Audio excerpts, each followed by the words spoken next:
Speaking of public opinion, a Bollywood film is making a brave attempt to shape it. Some of you may have seen it. It's called Oh My God 2. It's a sequel of the critically acclaimed Oh My God, which released in the year 2012. The themes are different, though. The first one challenged organized religion.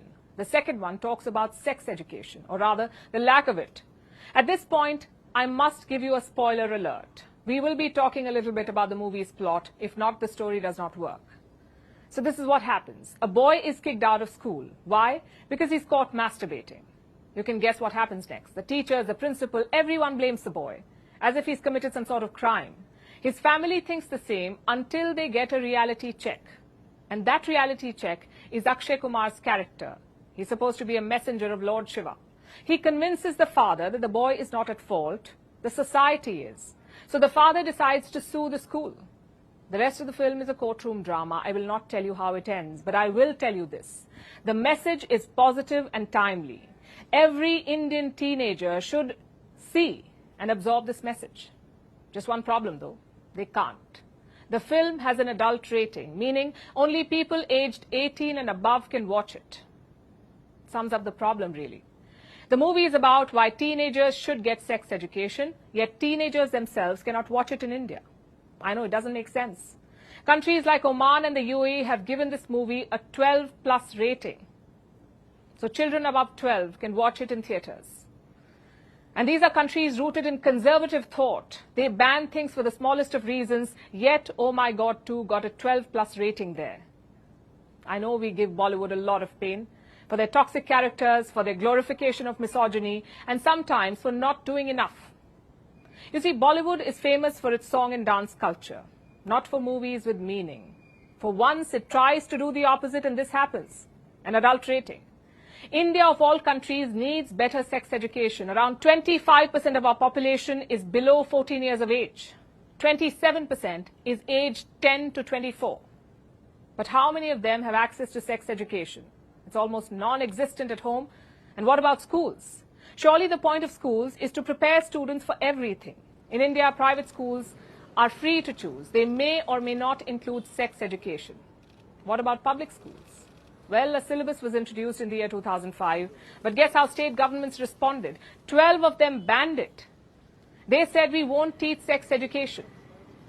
Today, the ban remains in at least 5 states, the likes of Gujarat, Maharashtra and Karnataka. Why have they done so? Some politicians say sex education is against Indian culture. It's too vulgar and Western. I would ask those leaders to see this film. The movie explains how Indian culture has always had a mature and healthy approach to the subject. The Kama Sutra was written centuries ago. Temples like Khajuraho have erotic sculptures. The West did not make them. The British did not make them. We Indians did.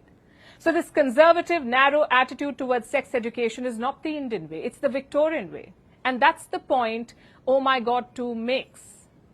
It's actually an interesting way to tackle taboos. Challenging them outrightly can be dangerous. You may end up alienating a lot of people. So the film uses religion to justify change. Instead of proving what is right, you're showing what is wrong. It's complicated, but it works. It tells us why we need to have a nationwide conversation about sex education. In 2007, around 85% of young Indians had no access to it. 85%.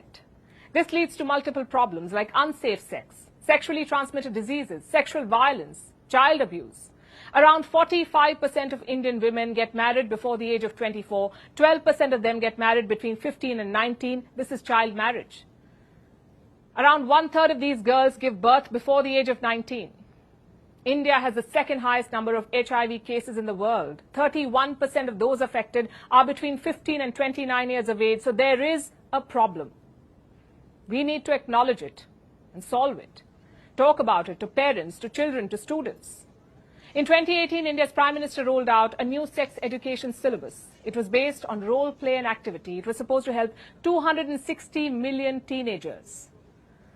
But you see, in India, education is not just the central government's job. The state can also decide on it. So you need both sides working together. If not, things won't change.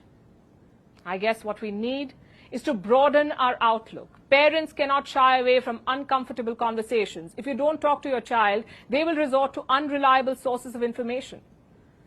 As for the censor board, We need bolder decision-making, decisions also based in logic. You clear a movie with a Bhagavad Gita in a sex scene, yet you curb one that talks about sex education for teenagers. What gives? Such actions only prove the point this movie makes.